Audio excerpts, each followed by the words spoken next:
Puis plus on cuisine, plus qu'on est soucieux des ingrédients qu'on utilise, de leur provenance, de comment ils ont été faits, de leur traçabilité. OK. Et je pense que ça, c'est un point de démarrage qui est accessible à tout le monde aussi. Peu importe le lieu dans lequel tu vis, est-ce que tu as un Ouais. espace pour faire ton jardin ou pas, Ouais. reste qu'à 3 fois par jour, tu vas te nourrir. Oui, Fait que toi, c'est ça a ça. commencé là. Bienvenue dans ce nouvel épisode. On est accueillis chez Mélissa et Félix et on est en saison hivernale. On fait ça différent. Après les jardins, on va rentrer dans la transformation, la cuisine. Donc, je vous invite à venir à la rencontre de cette famille vraiment intéressante et de découvrir comment ils ont réussi à optimiser leur petit terrain pour produire beaucoup. On est ici pour vous découvrir votre parcours, découvrir votre terrain.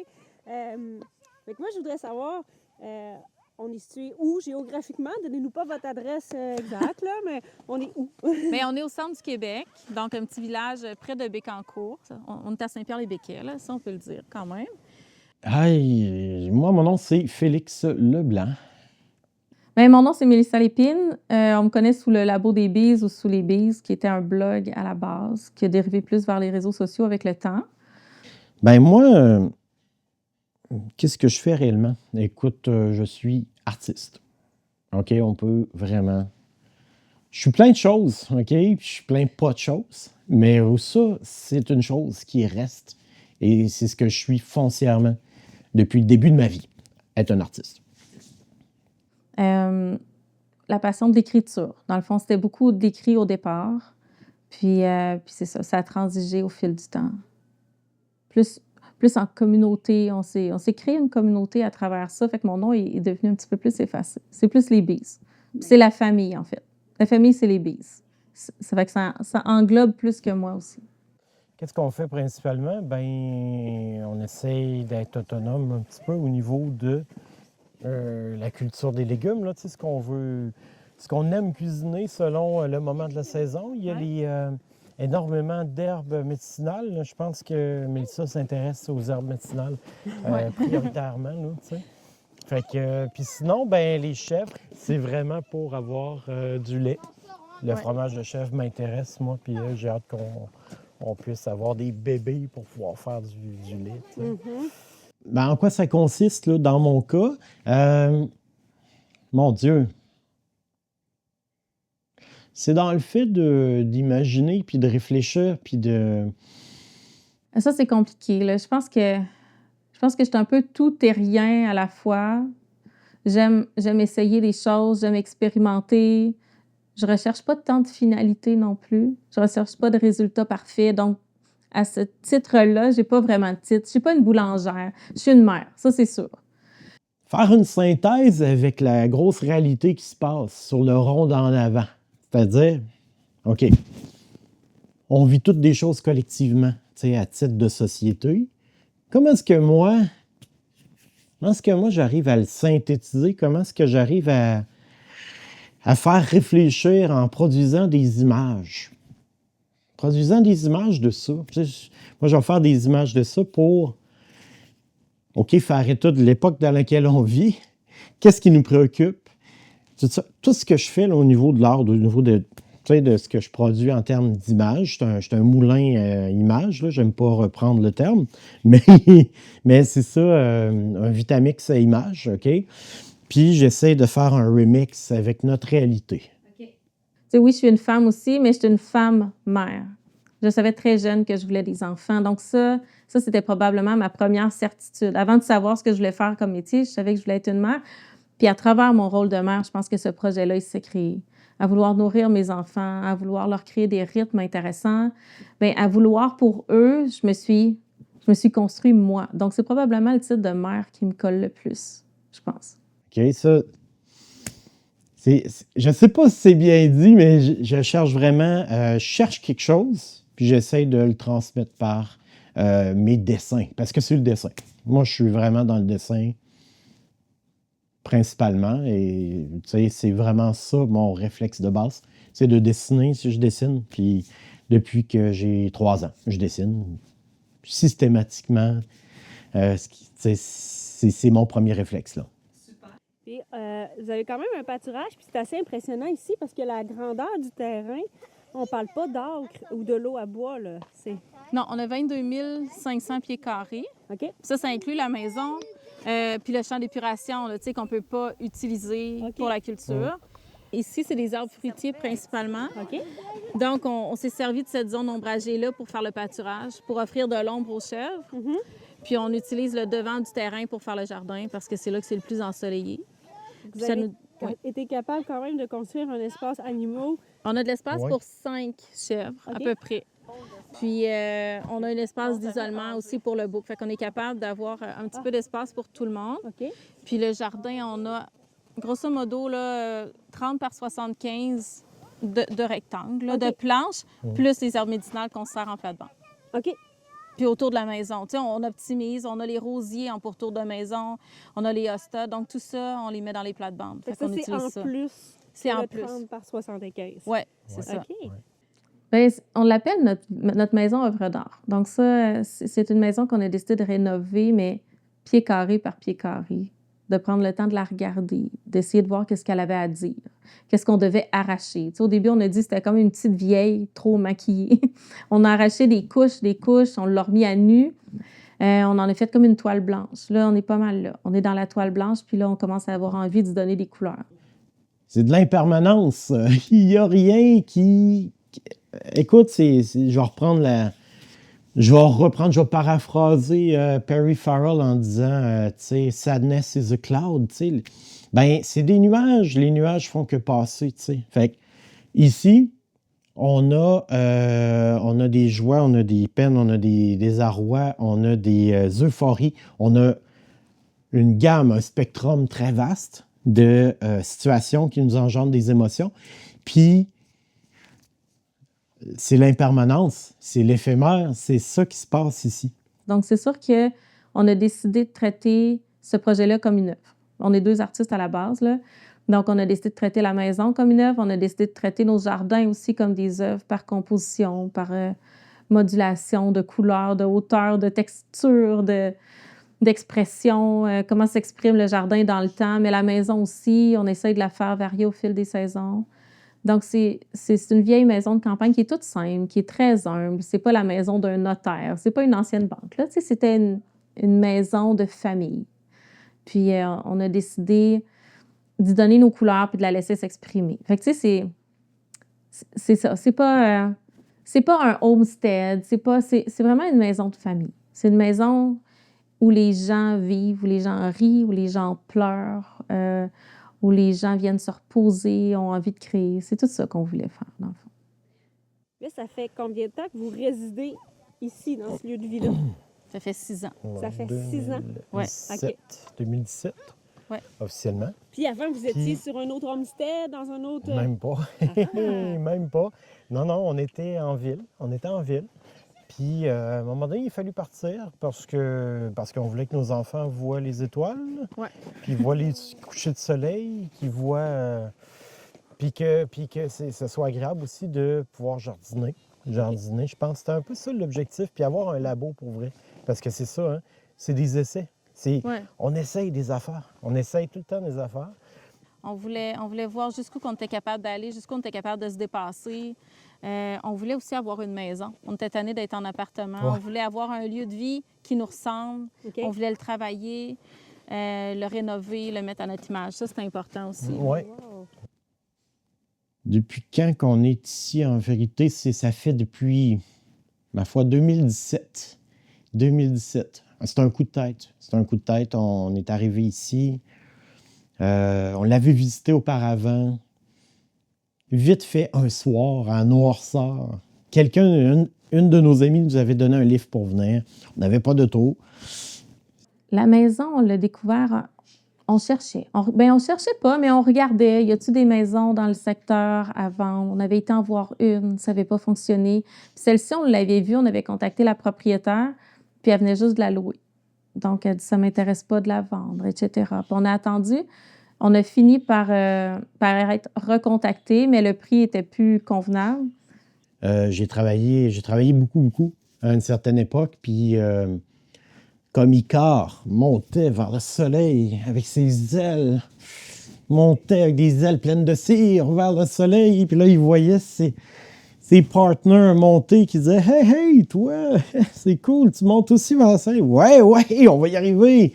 Ouais, oh, mais là, tu perds une plume. Hein, quoi? Ouais, tu perds une plume. Ah! Fait que là, j'ai tombé. Mais de très haut. Fait que là, ça allait plus mon affaire. J'étais plus bien,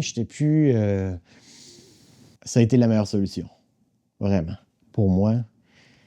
Mélissa a dit, OK, on s'en va. Table rase, là, tu sais. On s'en va, on recommence, puis on s'en va. On va s'acheter une maison, puis tu vas être capable de te remettre à niveau. Fait que, tu sais, moi, c'est ça. On s'en va de où? Parce que... Ah, ben, on s'en va de la ville, on s'en va de mon milieu où j'étais plongé dans une espèce de marasme qui faisait que c'était un peu le jour de la marmotte. J'étais pas bien, je me sentais pas bien, j'étais tombé dans des comportements moi, quand ça va pas bien, je me sabote. Je me fais du mal, tu sais. Fait que, visiblement, ben, cette personne-là qui m'aime plus que tout au monde me dit « OK, on sauve ta vie. » Tu sais. Fait que j'ai dit « OK, parfait, on y va les yeux bandés, let's go. » Tu sais, puis on est parti, puis justement, on a visité la maison un soir d'hiver, dans la noirceur. Tu sais, on n'avait même pas vu le terrain, rien. Puis quand j'ai eu mon dernier bébé, il a dû être hospitalisé en périnatalité pour un problème au cœur. Puis la journée que je suis revenue à la maison avec lui dans les bras, on a ouvert la porte, le téléphone sonnait, puis on avait une offre pour la maison. Donc, on s'est dit, OK, c'est un signe, on part. On avait un bébé de 3 jours dans les bras. On avait envie de nouveau. Puis la maison est juste revenue dans nos vies par elle-même, dans le fond. C'est ça. Il faut que les choses changent. Il faut que les choses évoluent. C'était dans cet objectif-là qu'on est venu. Vraiment, là. Je regrette pas ça. Ça valait vraiment hautement la peine. Vraiment. Puis j'avais décidé de le faire pour eux. Moi, j'étais pas sûre. J'étais vraiment pas sûre. Mon chum, il me disait, j'en ai besoin, je dois quitter. Puis on voulait que nos enfants grandissent ailleurs qu'en ville. Ça, c'était définitif. Donc, on s'est dit, on va l'essayer. On n'est pas prisonnier là. On s'était dit qu'on serait ici pour 10 ans. On voulait apprendre à rénover aussi. Donc, cette maison-là nous offrait des opportunités d'apprentissage. Puis finalement, bien, plus on rénove, plus on l'aime. Donc, je ne sais pas si on va partir après 10 ans, mais pour l'instant, on l'aime beaucoup. C'est cool. Mais quand vous êtes arrivés ici, que les animaux sont arrivés, les jardins, est-ce que c'était quelque chose que tu maîtrisais déjà ou il a fallu que tu apprennes? Non, là, c'est ça, c'est vraiment... c'est encore nouveau tout le temps. OK. C'est encore nouveau tout le temps, mais c'est ça.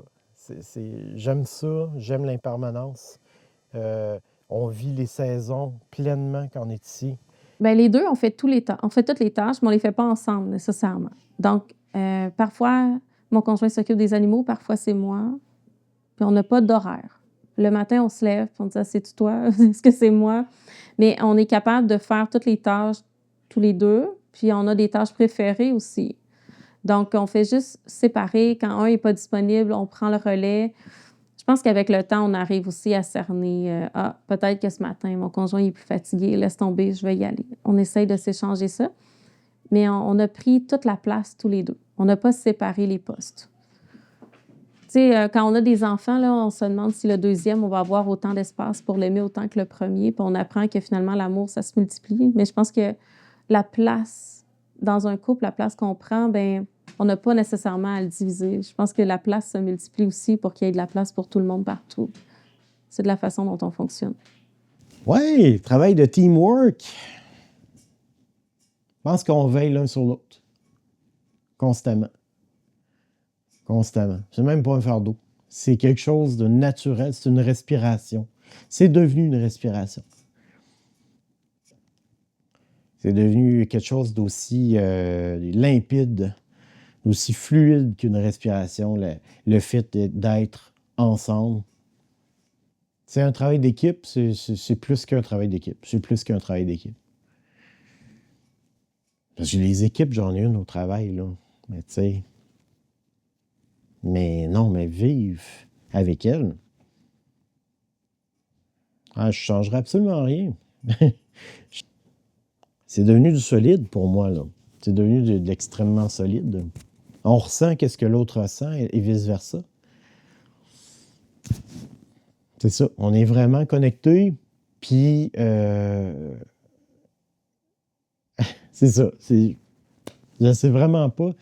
C'est bien difficile de mettre des mots là-dessus. C'est bien difficile pour moi. Je ne sais pas si c'est mon côté mâle. Pourtant, je suis assez volubile, là, mais tu sais, je ne sais pas pourquoi j'ai de la misère à mettre des mots. J'ai de la misère à mettre des mots sur ça. T'as pas peur d'aller mettre tes doigts là, dans ta chair. Là. J'haïs ça pour mourir. OK. C'est vraiment des... Moi, Ça j'aime pas m'écoeure. ça, cuisiner de la viande. OK. J'haïs ça, là, vraiment beaucoup. Mhm. Mais je le fais parce que j'aime bien manger aussi. Moi, là, tu penses à ce soir.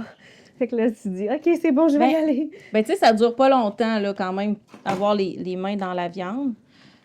Mais tu sais, on fait des choses qu'on n'aime pas aussi à travers ces projets-là. Tu sais, c'est pas tout le fun. C'est pas le fun, aller brasser le compost, tu sais, ça me dérange pas, mais c'est pas une passion, par exemple. Ceux qui abattent, nous, on n'abat pas nos animaux, mais tu sais, ceux qui les abattent, bien, ils n'ont pas de plaisir non plus nécessairement à abattre un animal. Non. Tu sais, un bruit d'un os qui casse, c'est pas le fun, mais ça vient avec le fait de manger. Oui, c'est ça. Ah, c'est dur. C'est dur de se lancer, là. C'est dur de partir. Base, je voulais pas, là. Je voulais pas partir. Puis maintenant? Ah non, là, je veux plus repartir. Tu sais, là, c'est fait. J'ai une formation en arts plastiques à la base, en affaires électroniques multimédia par la suite. J'ai aussi une formation universitaire combinée en langue et communication, donc pas du tout dans le domaine. J'ai une formation en herboristerie aussi que j'ai fait. Puis ça a été aussi un point de départ d'une réflexion, je pense. Je pense que l'herboristerie, c'est un apprentissage qui se fait sur le très, très long terme, beaucoup d'expérimentation. Puis ça, je l'ai fait quand j'ai eu mon premier garçon à 20 ans. Donc, ça a été un long processus. Tu sais, on a quand même, bien que certaines situations soient irritantes, des fois, on se conforte là-dedans. On dit, ben, c'est ce que je connais, tu sais. Je connais ça, je connais un tel, je connais la place, je connais... là, je vais perdre mes points de repère. C'est atroce. Qu'est-ce que je vais faire, de ça?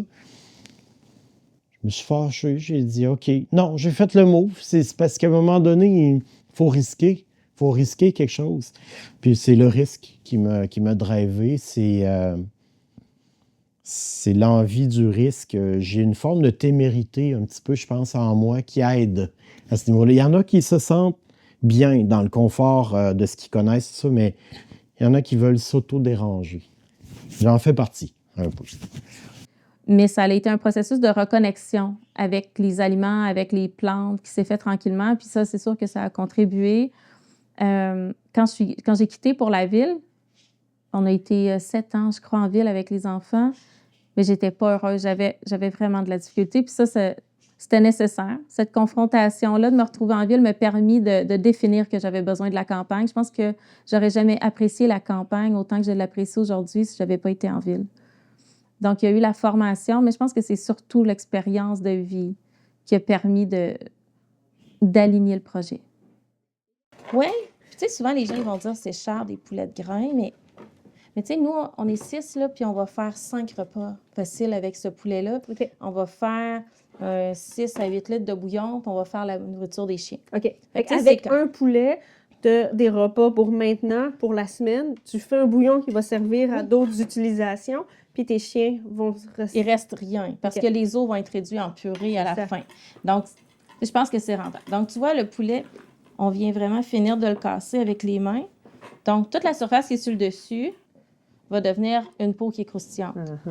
Les enfants vont être contents. Je pense que les enfants vont être contents. Les voir, regarde, puis dit, tu vas prendre des trucs, là, Ju? Oui! Ça donne plus que ça demande. Moi, c'est ça, c'est là où je calcule. C'est très difficile. C'est facile de le faire parce que j'ai le meilleur des coéquipiers. Ça, c'est certain. On a chacun nos forces, nos faiblesses. Il y a plein de choses qu'on ne sait pas. On apprend sur le tas. On ouvre des livres de cuisine, des livres de jardinage, des livres de Black & Decker. On apprend, on ouvre YouTube, mais c'est très difficile. Ça remet en question, ça nous oblige toujours à nous dépasser, mais au final, ça nous donne plus que ça nous demande. Donc on ne laisse pas notre peau. Ça, c'est important aussi. Comment je m'en suis tiré, puis avec quelle aide quelle puissance supérieure a pu bien m'aider à en venir à me sentir à l'aise avec le fait d'avoir des outils dans les mains et un volant dans les mains, etc. Je vais mettre ça sur le compte des gens qui m'entourent, principalement. Cette maison-là, elle nous coûte extrêmement cher. Elle coûte très cher en argent. Elle coûte cher en énergie. Elle coûte cher en choix aussi de temps. Il y a des journées où on se dit hey, on aurait peut-être pu aller faire telle activité avec les enfants, mais elle a besoin de rénovation urgente. Mais il n'y a pas un matin où on se lève où on est déçu d'être ici. Il n'y a pas un matin où on espère arriver plus vite à des vacances. On n'attend pas les vacances ici. Donc, on est bien au quotidien. Puis ça, c'est là où je définis que ça nous donne plus que ça nous demande. On n'attend pas les vacances ici. J'ai travaillé dans des ateliers de production, dans des, tu sais... Puis les gens que je côtoyais, ben, je les idéalise un peu parce que savoir identifier un problème, savoir comment on isole une maison. Moi, je sais pas. Je savais pas. J'en apprends encore. C'est encore un fardeau d'apprendre tout ça. Ça dérange ma lunerie, là. Ça dérange un peu qui je suis au niveau créatif. Ça me dérange. Ça me dérange de m'occuper des affaires terre à terre, puis devoir prendre le marteau, puis devoir placer prendre le tournevis, puis le tournevis, il n'y a plus de power. Bon, c'est pour moi, c'est pas inné.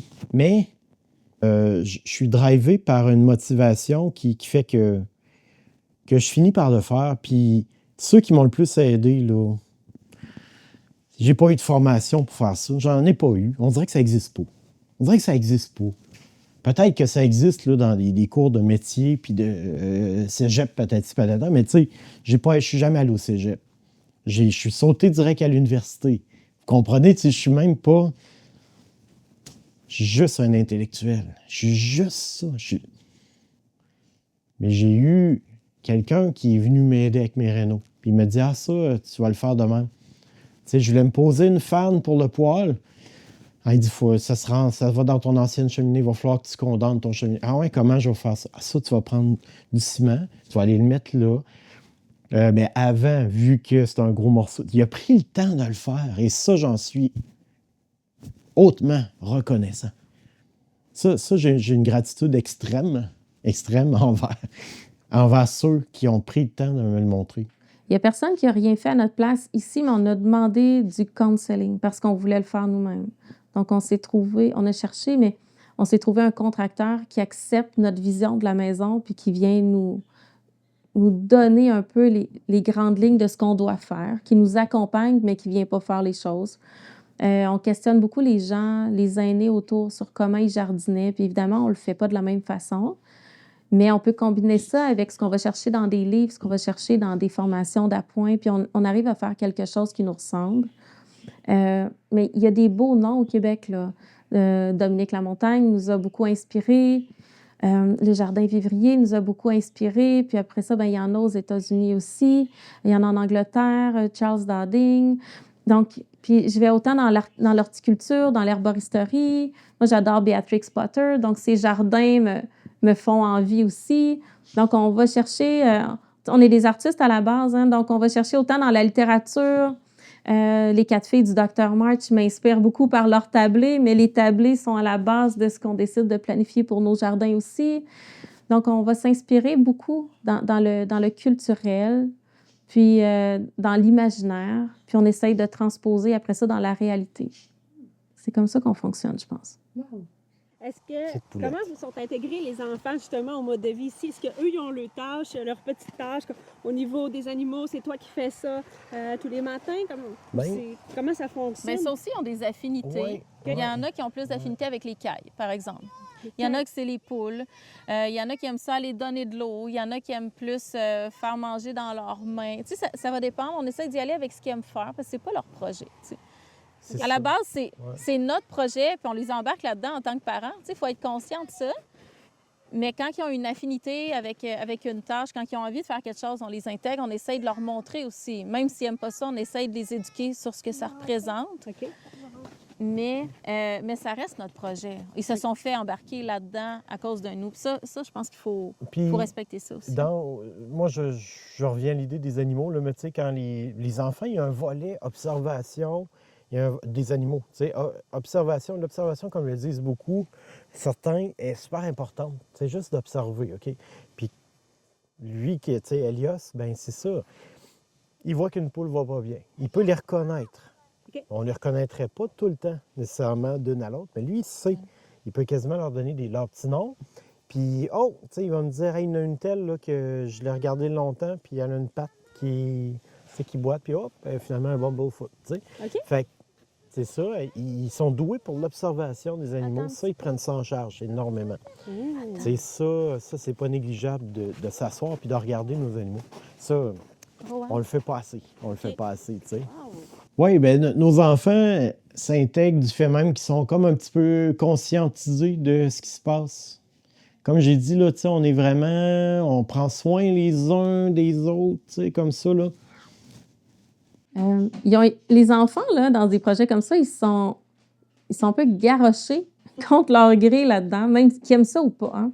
Donc, c'est un projet à la base de parents. Nous, on a choisi de faire ça en pensant à eux, évidemment. Donc, il y en a qui sont plus à l'aise, il y en a qui le sont moins. Ils ont tous des tâches qu'ils préfèrent à d'autres. Il y en a qui préfèrent être à l'intérieur, il y en a qui préfèrent être dehors au jardin, il y en a qui préfèrent être dehors aux animaux. Ma fille adore les plantes médicinales, les fleurs. Mes garçons préfèrent les animaux. Puis ça, on essaie de leur montrer un peu l'ensemble des tâches, mais on n'impose rien. Puis on essaie de leur octroyer aussi des tâches et des responsabilités qui sont en lien avec leurs préférences puis leur aisance aussi. Bon, fait que les animaux font partie de la famille, hein? Je n'ai pas besoin de te le dire, là. Tu sais, ça a été dit, ça a été mentionné. Si vous ne l'avez pas deviné encore, ben, je vous le répète, ça fait partie de la famille. Les enfants en ont conscience. Quand il y a un animal qui boite, ils le voient. C'est peut-être pas eux autres qui vont appliquer la petite poudre là, sur la plaie. Quoi que ce soit, c'est pas grave. Mais ils vont vouloir en tabarnouche, par exemple. Ils vont vouloir prendre soin, tu sais. Donc, ils veulent beaucoup.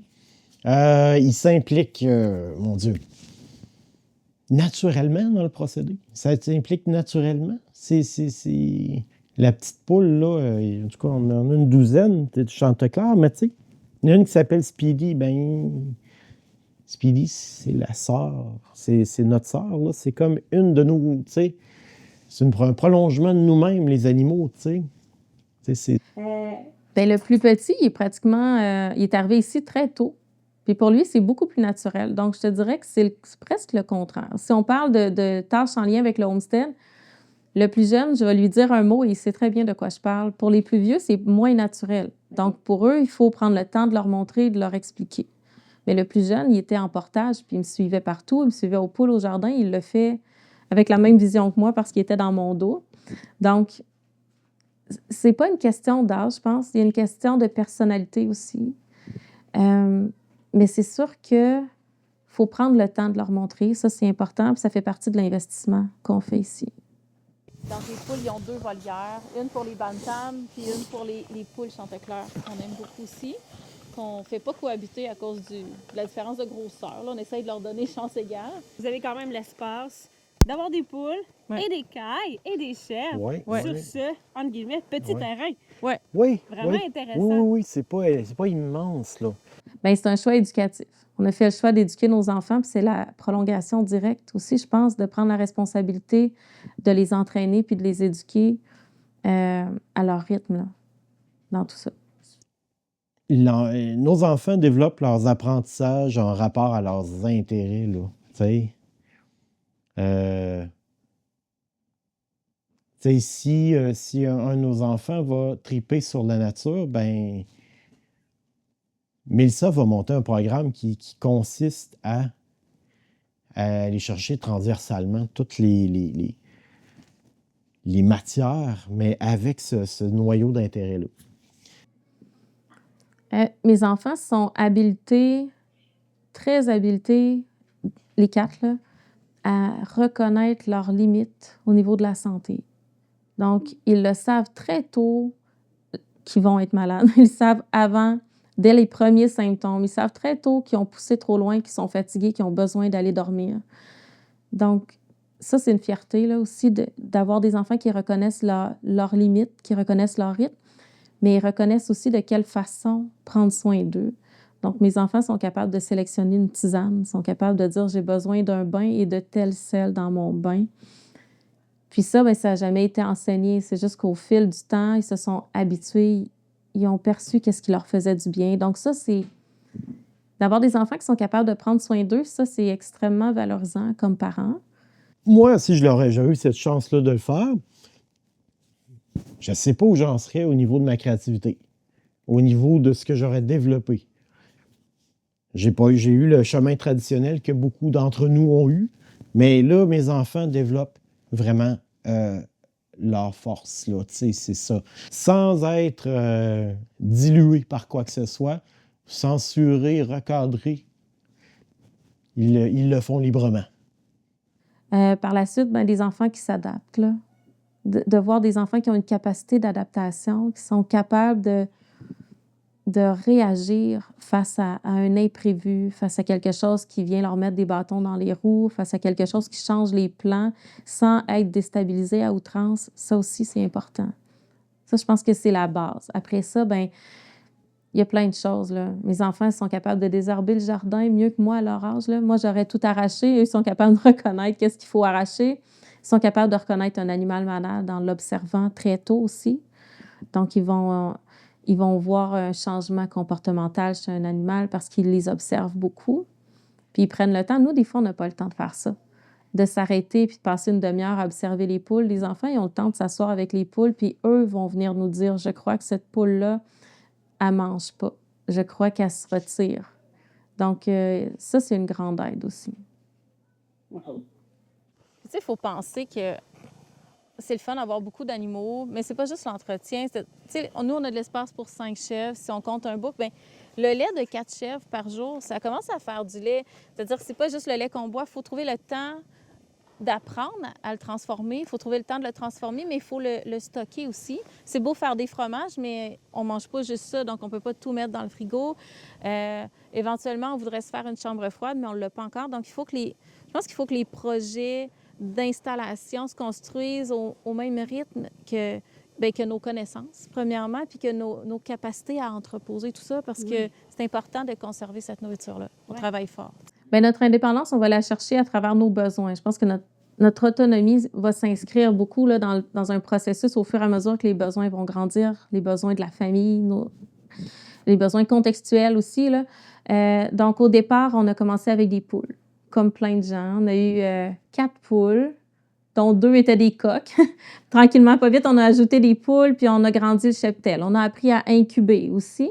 On y a été une étape à la fois. On s'est concentré sur les chanteclaires, qui sont notre premier coup de cœur, parce qu'on aime l'animal, mais aussi parce qu'on avait des installations qui exigeaient des animaux rustiques, qui toléraient le froid, qui toléraient le vent, qui toléraient aussi la chaleur, parce qu'on a de la chaleur l'été.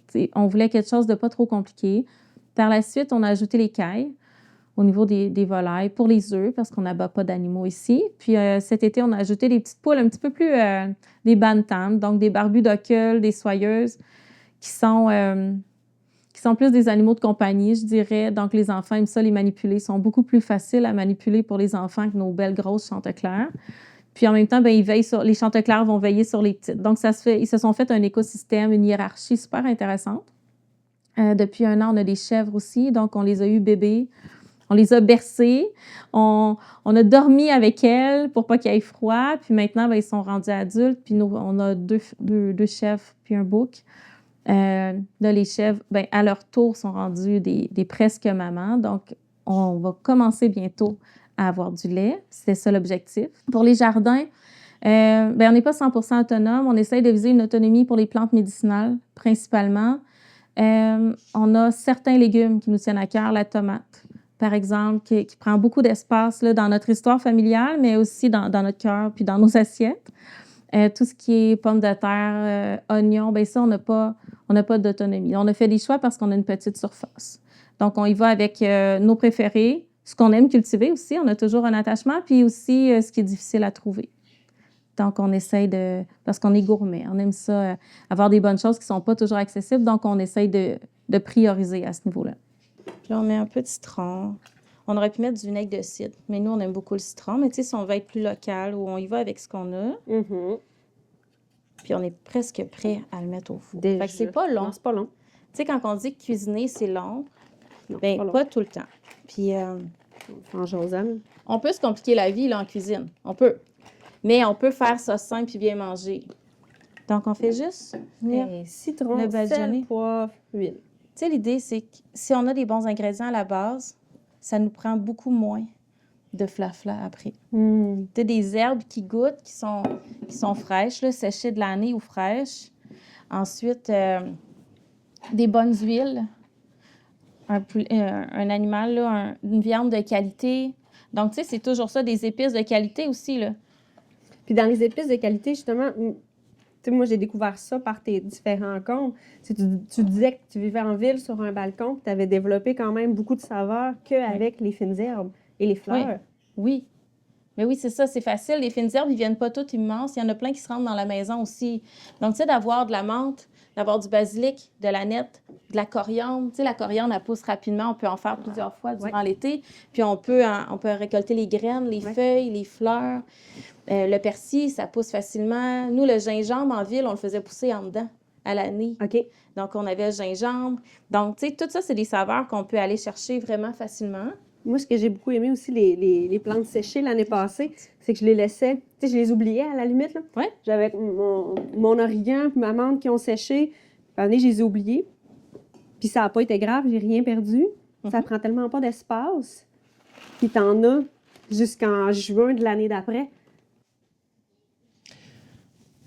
Qu'est-ce qui fait que je suis fier de mon existence ici? Qu'est-ce qui fait que ça marche? OK? Je pense que les choix qui sont à la base de notre quotidien, là, c'est premièrement un choix au niveau du temps, le choix de moins travailler.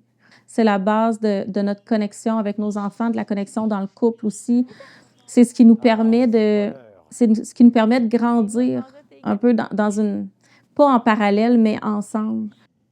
J'ai jamais été quelqu'un de très manuel. Jamais, jamais, jamais. Là. Tu sais, même en termes d'art, là, tu sais, si on parle, OK, c'est quoi ta discipline en tant qu'artiste? Ben moi, c'est 2D, c'est le dessin, premièrement. Tu sais.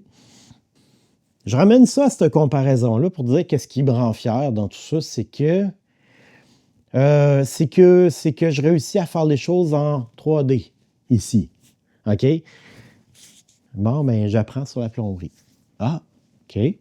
J'apprends à sortir des pièces pour faire une réparation quelconque. Tu sais. J'apprends sur une automobile. Ça, j'ai 47 ans, là. Puis, ça fait 4 ans que je conduis. 4 ans. Mais ça nous donne le temps de cuisiner 3 repas par jour. Ça nous donne le temps de faire les tâches avec les enfants pour leur montrer comment, même si ça va moins vite, ça nous donne le temps de rénover une maison qui prend le pouls aussi de la famille puis qui s'adapte à nous plutôt que le contraire. Finalement, être capable de régler des problèmes. Tu sais, je trouve qu'un homme idéal, c'est un homme qui sait se servir de sa créativité puis qui sait se servir de ses muscles. Pour moi, c'est ça, un homme idéal. Fait que moi, étant un intellectuel et un créatif depuis toujours, d'arriver à travailler de mes mains, c'est vraiment ça qui me rend fier, là, tu sais. Bien, de choisir cet endroit-ci, qui était un choix très important parce qu'on est venu ici pour se rapprocher de mes parents. Mais ça, cette reconnexion-là aussi, la proximité des enfants avec leur grand-mère, avec leur grand-père, avec la famille élargie, moi, ça, c'est quelque chose qui me tenait beaucoup à cœur parce que c'est la première communauté, la famille. Je pense que les choix éducatifs qu'on a faits pour nos enfants, de faire l'école à la maison, mais aussi pour nous, de continuer à se former dans le temps, de continuer à apprendre, de ne pas définir qu'on sait quelque chose. Nous, on finit tout le temps nos journées en se demandant si on aurait pu faire différemment, faire mieux. On est constamment en apprentissage. Puis ça, c'est un choix de de vision de la vie, je pense, qui est très important puis qui nous permet de faire beaucoup avec peu, je pense, parce que ça ouvre toutes les portes par la suite. Là, là. Hey, avant d'aller à la garage, est-ce Ouais. que l'arrière du terrain qu'on voit qui est là, qui est un bel espace, il y a quelque chose? Ben non, ça, c'est les réalités de la campagne. Donc, c'est le champ d'épuration. Donc, c'est une partie du terrain qui doit être condamnée. On n'a pas le choix. On pourrait mettre des fleurs, on pourrait mettre des graminées, on pourrait mettre des trucs décoratifs, mais pas cultivés. Évidemment, Non, au cas qu'il y ait c'est une ça. contamination, on ne voudrait pas. Puis, il ne faut pas que ce soit piétiné non plus, fait qu'on ne peut pas s'en servir comme pâturage pour animaux. OK. Donc, c'est vraiment un terrain qui sert à rien d'autre que du gazon, Fait que puis à sur passer les la tondeuse. 22 000 pieds carrés que tu disais qu'il y avait, il y a cet espace. Il y a une bonne surface quand même. Exclusivement champ d'épuration. En fait. Oui, c'est ça. OK. Fait que vous avez vraiment réussi de l'optimisation. Oui. Puis là, on est devant la garage, Oui. qui n'est pas une étable grosse. Non, non. Non. C'est quoi la grandeur ici? À peu près 24 par 16, à peu près. Ouais, C'est ça. c'était au départ, c'était un garage, là. Ouais. C'est ça. Nous autres, on ne voulait pas nécessairement mettre notre auto là-dedans. On n'avait pas envie de faire ça du tout, du tout. On a vu la potentialité d'un endroit pour les animaux. Chaud et sécuritaire. Ah, vraiment? Hey. Vraiment? Oui, bien, c'est pas, Ouais. c'est pas chauffé. C'est pas chauffé. Puis évidemment, mais plus il y a d'animaux, c'est sûr qu'on compte une superficie pour une qualité de vie, mais plus il y a d'animaux, plus ça chauffe, par exemple. Parce que ça, c'est Ouais, la clé il y aussi. a ça. Avoir 2 poules dans la Il y a ça. surface, c'est pire que d'en C'est ça. avoir 12. Oui. Donc, ils se collent, ils dégagent la chaleur. Donc, ça, c'est quand même intéressant OK. aussi. Puis, on prend tout ce qu'on a pour isoler. Donc, c'est sûr qu'on a toujours des réserves de balles de paille, de foin. Donc, ça, on s'en sert. Ça sert d'isolant en même temps naturel. C'est ça. Mais on ne fait pas tout pousser ici. Premièrement, il y a des choses qu'on achète, les farines, par exemple. Donc, on a des bases. Premièrement, le jardin nous permet de mieux sélectionner ce qu'on doit acheter. Donc, en faisant le jardin, on peut sélectionner de la qualité, puis à partir de la qualité, on essaye de travailler avec des ingrédients de base. On aime la cuisine relativement simple, mais avec des goûts francs, puis des goûts optimaux. On aime le sucre des fruits et des légumes. Donc, on fait quand même un peu de canage, mais je trouve que ça dénature plusieurs des aliments, soit par l'ajout de vinaigre ou beaucoup de sucre. Mais c'est sûr qu'on fait les confitures, on fait les tomates principalement et quelques marinades. On fait beaucoup de fermentation. Puis ça exige des aliments de haute qualité, je pense, pour la fermentation. Donc, c'est sûr que là, notre priorité au jardin va beaucoup dans ce qu'on fermente. On aime fermenter les sauces fortes, par exemple, donc les piments. On aime fermenter la choucroute, les cornichons. On fait les betteraves, les carottes, les navets pour manger avec les roulés libanais. Donc, on aime aussi on aime cuisiner de la cuisine étrangère, donc on essaie d'aller chercher ces saveurs-là. Par les fermentations, bien, on va essayer de faire des ginger bugs quand que la saison du gingembre est bonne pour faire des espèces de boissons pétillantes aux enfants. Le vinaigre de cidre est intéressant. On a beaucoup de pommiers ici, donc on essaie de récupérer le plus possible. Les pommes ne sont pas super belles, mais sont assez belles pour faire des vinaigres, par exemple. Donc, on essaye de tirer un maximum de tout ça. On déshydrate un peu, donc on va déshydrater pour les sels de légumes, pour la fleur d'ail, par exemple. C'est sûr que ce n'est pas notre mode principal de conservation. Mais puis les herbes médicinales, les fines herbes qu'on a à outrance, qu'on a beaucoup, qui sont vraiment la partie du jardin qui me nourrit le plus, je crois. Donc, les légumes nourrissent dans notre assiette, là, mais personnellement, mes jardins d'herbes, c'est vraiment la partie du jardin qui vient vraiment me donner l'énergie de faire le reste, je pense. Mais tu sais, quand on choisit nos aliments, on peut choisir aussi en fonction des besoins de notre famille. Donc, ces herbes-là, en plus de nous nourrir puis que ce soit bon, bien, ils viennent traiter notre corps. Fait que, tu sais, mais tu sais, le fait qu'on ait un tout petit espace, ça nous oblige, en quelque sorte, vraiment à optimiser. Optimiser l'espace, optimiser le temps, parce qu'on a 4 enfants, parce que mon conjoint travaille, optimiser les jardins, mais optimiser la consommation. Donc, optimiser à travers tout le processus. Puis je pense que ça peut même être bénéfique pour quelqu'un qui a une plus grande surface. Si on est très grand, éparpillé, ça peut venir coûter cher en temps, en énergie, puis en argent aussi. Oui. Fait que, tu sais, ça, c'est des apprentissages qui se font à tous les niveaux, puis qui sont vraiment payants, je pense, au final. Vraiment. Fait que moi, je mets ça dans le four. Ouais. Puis c'est déjà prêt. Ouais, les saisons ici, là,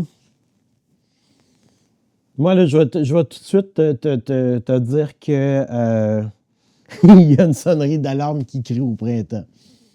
Ça, indéniablement, à chaque printemps, là, tu sais, il y a un petit fade-in là, de on se réveille! Tu sais, c'est comme Mais ici, les journées ne ressemblent jamais à ce qu'on avait prévu. Ça, c'est la première des choses. Plus tu as d'animaux, moins tes journées ressemblent à ce que tu avais prévu. Plus tu as d'enfants, moins tes journées ressemblent à ce que tu avais prévu. Moi, je suis aussi à l'école à temps plein. Donc, mon conjoint travaille à temps plein. Je suis à l'école à temps plein 4 jours semaine. Les enfants, ils font l'école à la maison. Les 2 premières années, je comprenais pas tant que ça. Là, je faisais des photos, là, puis je mettais ça sur mon cover Facebook, puis tu sais, je regardais les mollènes, là, puis c'est donc beau, là, les grillons qui chantent. Là, il va falloir que je revienne à ça, là. Tu sais, cette contemplation-là, un peu oisive, là, tu sais. Mais parce que je suis pas là-dedans, là, je suis plus là-dedans. Il va falloir que je sois en paix avec ça. Parce que ça roule en tabarouette, là. Ça roule en tabarouette l'été. Premièrement, là, la vertu du bon homesteader, là, je pense, c'est d'être organisé. Il y a des gens que je connais qui le sont, qui ont une organisation du tonnerre. Puis ils réfléchissent. C'est des vrais penseurs. Bon, ils savent que dans leur parcours, ils ne reviendront pas sur leur pas. Puis ça a de l'air nono, mais c'est vraiment important. C'est vraiment pas... Ça, leur revenir sur ses pas, là, ça use des souliers, ça fait mal aux pieds. Donc, quand on se lève le matin, on laisse assez libre les enfants au niveau de l'heure du réveil. On laisse ça quand même calme. Mais c'est sûr qu'avant de commencer l'école, il faut faire les soins aux animaux, il faut faire les déjeuners, il faut en général nourrir le levain. Il y a des tâches qui sont attitrées au matin. Puis ensuite, la journée s'organise beaucoup autour des repas, je dirais. C'est vraiment une partie importante de nos journées, de les penser, de les préparer, de les manger et de ranger. Oui, l'automne, c'est les récoltes. Quand tu as quelque chose à récolter. Là, quand tu en as beaucoup à récolter, là, c'est encore la folie. Mais tu sais, j'adore l'automne, là. La petite fraîche, là, tu sais. La petite odeur de brûlé du calorifère, là, tu sais. Toutes ces petites choses-là, tu sais. Bien, c'est une belle saison, là, tu sais. Là, je suis parti en disant ce qui était le pire, là, tu sais, ce qui était vraiment intensif, parce que ça me marque personnellement, là, tu sais. Et ça, je n'avais pas compris ça. L'été en ville, là, c'est le fun. On va sur des tables à pique-nique, on voit, on se balade, c'est le fun. Hey, on se promène en T-shirt. On va faire nos commissions, on vient à la maison, il fait un peu chaud. C'est pas grave, tu sais. Mais ici, là, il faut que ça opère. Il faut que ça opère. Là, mais 15 000 fois plus qu'en ville pour moi. Pour moi. OK? C'est peut-être qu'il y en a qui voient ça super relax, là, mais... C'est très libre. On a très peu d'horaires parce qu'on est beaucoup surpris. On a appris ça avec le temps, hein, que si on planifie de façon trop rigide, il y a une petite anxiété qui se présentait. Il y a souvent un animal qui va être malade. Il y a souvent il y a souvent de l'imprévu dans notre vie. Mais c'est certain que les journées vont vite. On essaye de rénover à tous les jours. On essaye d'en faire un peu à chaque jour. Mais c'est très difficile d'avoir un horaire. Ça, on s'est un peu résigné à ne pas en avoir, mais on a une série de tâches qui sont indispensables pour le bien-être de tout le monde, pour la survie des animaux, pour que le jardin produise, pour... L'hiver. Dormir. On peut dormir un peu l'hiver. Un peu plus. Un peu plus. Il me semble qu'on suit le soleil. Moi, je suis le soleil. Mes enfants suivent le soleil aussi. Fait que, tu sais, il y a une dormance l'hiver. Il y a une accalmie. On tombe dans l'introspectif un peu plus. Il fait froid. On a le choix d'avoir chaud ou froid. Tu sais. Tu peux te rapprocher du feu. Pas obligé. Si t'es trop chaud, tu te recules. C'est ça, il y a quelque chose de le fun. Puis, oui, il y a un congé l'hiver, un congé forcé des cultures. Les animaux, par contre, les animaux, ça, c'est un autre genre de situation qui est très critique, qui est qui demande une attention soutenue, les animaux. Mais je pense que les hivers vont être consacrés à le travail qu'on a en commun pour monter des projets. monter des projets créatifs pour des clients ou pour nous, tu sais, peu importe. On n'aime pas toujours qu'est-ce qu'on fait, mais tu sais, quand on pense à qu'est-ce que ça va servir, comme dans le processus, puis de pas de perte, là. Donc, si on prend la vie d'un animal pour nous nourrir, bien, il y a une fierté, puis c'est important quand même Oui. d'aller leur rendre hommage le plus possible. Vraiment. Puis ça en fait partie. Donc, non, j'aime pas ça y toucher. Puis si un jour on se rend à battre nos poulets, je sais que j'aimerais pas ça. Mais il y a quand même cet aspect-là d'avoir bien nourri notre famille, d'avoir contribué dans tout le processus aussi. Oui, il y a comme un équilibre à prendre entre, pour moi en tout cas,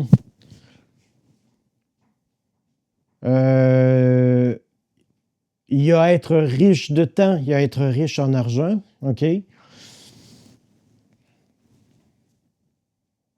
Puis tu sais, moi, je trouve que le temps vaut plus que de l'argent par moment, là, en ce moment.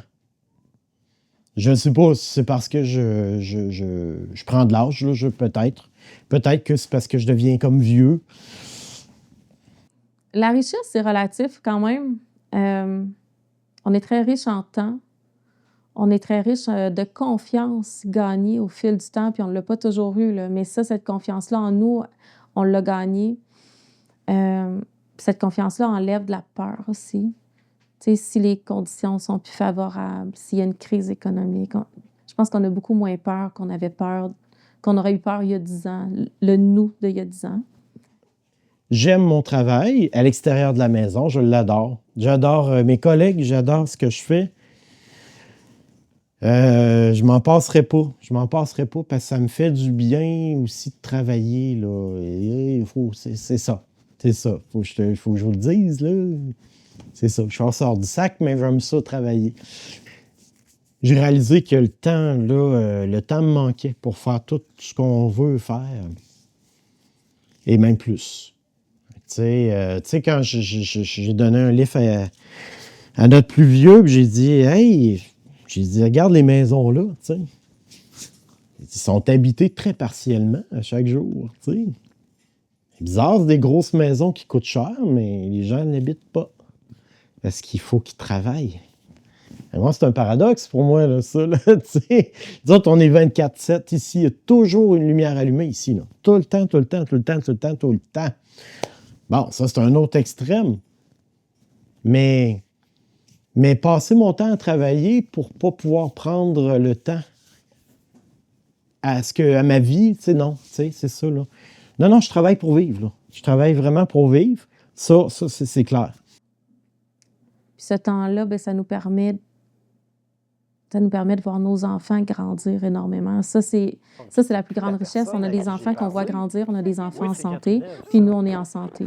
À partir de là, il n'y a pas grand-chose d'impossible. Donc, je pense que la richesse monétaire est vraiment secondaire parce si on a des sous, pas de santé, si on a des sous, pas d'énergie, si on avait plus de sous, mais des enfants malades, on ne serait pas capable d'accomplir ce qu'on fait.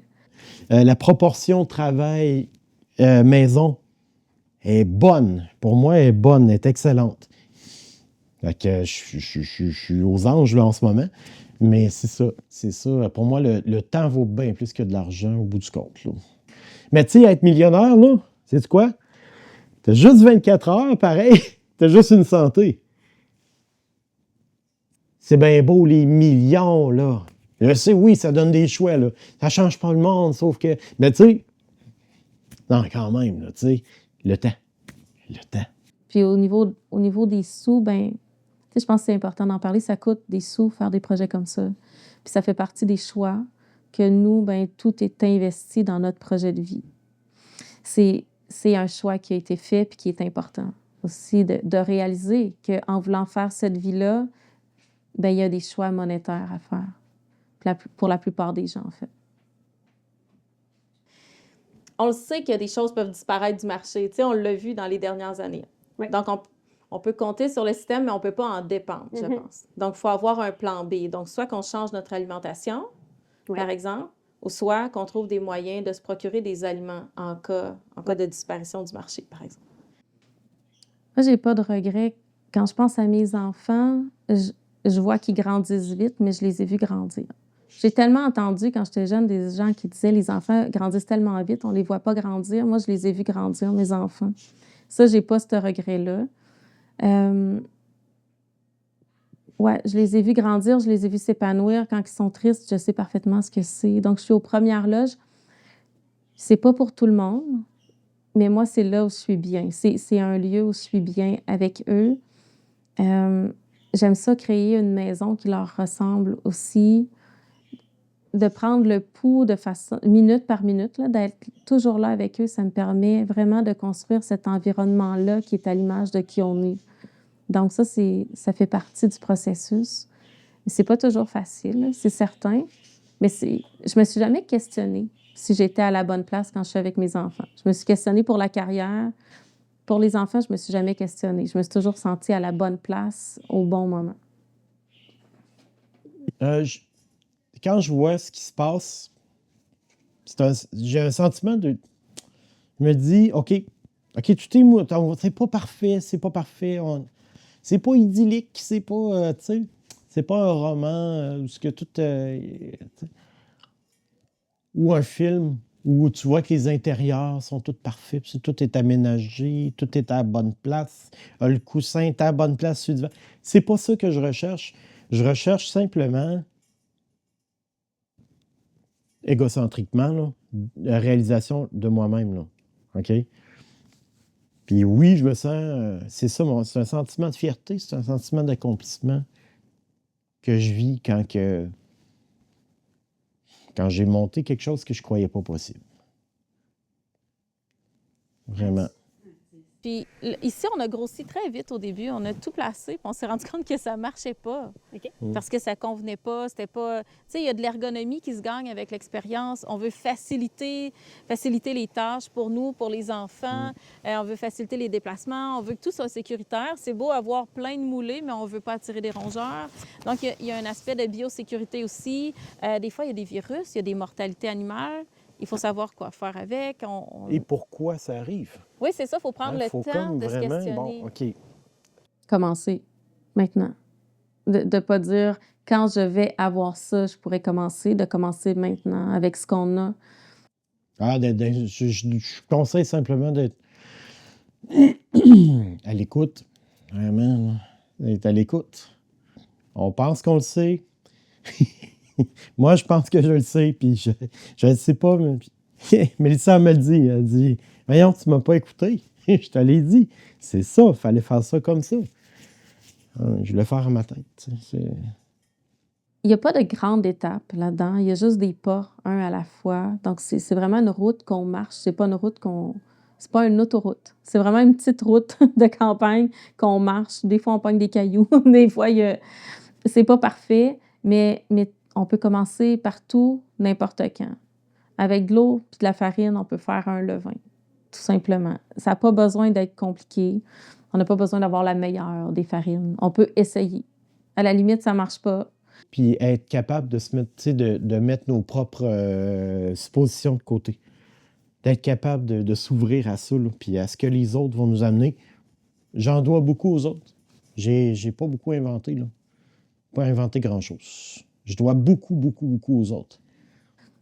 Je pense que le pire ennemi là-dedans, c'est d'attendre d'avoir les conditions parfaites parce qu'il n'arrive jamais. Puis là, on se dit, si j'avais commencé avant, peut-être que là, je serais rendue là. Je pense que c'est ça qui peut faire le plus les regrets de ne pas avoir commencé avant sont souvent pires que ceux d'avoir échoué parce qu'on a essayé. Donc, il faut juste commencer. Puis on se trouve quelqu'un d'encourageant, quelqu'un qui y croit. Tu sais, si on n'a pas l'entourage, là, si les gens ils trouvent ça ridicule de faire du pain parce qu'ils en vendent à l'épicerie, ben tu trouves quelqu'un qui aime ça en faire, tu t'entoures. Ça, je pense que c'est important aussi, de s'entourer de gens qui y croient puis qui sont juste là pour nous encourager. Alors voilà, c'est ce qui complète cet épisode. Merci beaucoup à Mélissa, Félix et leurs enfants de nous avoir accueillis dans leur maison, dans leur cuisine et nous avoir permis de découvrir toute la polyvalence qu'on peut faire, même si on vit dans un espace un peu plus restreint. On vous invite à laisser dans les commentaires vos impressions, à suivre le Labo des Bises sur les médias sociaux et surtout, comme c'est le dernier épisode de cette mini-série, On vous remercie énormément de nous avoir écoutés, d'avoir été là.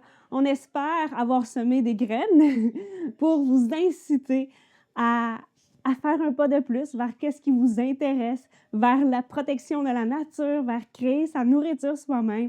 Bref, il y a 1 million de raisons pour lesquelles ça peut vous toucher. Encore une fois, merci d'avoir été là. On vous invite à partager cette mini-série auprès de gens que ça peut intéresser. Et puis, on se dit à une prochaine fois. On a beaucoup accès aux expériences de d'autres personnes qui ont fait des projets similaires via les réseaux sociaux, via l'Internet. Puis ces projets-là sont hyper inspirants, sont très éducatifs aussi, mais qu'il n'y aura jamais un projet aussi inspirant puis nourrissant que celui qu'on va se créer à partir de qui on est. Puis pour ça, c'est important aussi de prendre du recul, de sortir des réseaux sociaux une fois de temps en temps, puis de focusser sur notre famille puis nos besoins à nous. Puis ça, c'est facile de s'embrouiller. Donc, c'est ça. L'important de construire le projet par rapport à notre famille, puis de ne pas impliquer notre famille dans un projet.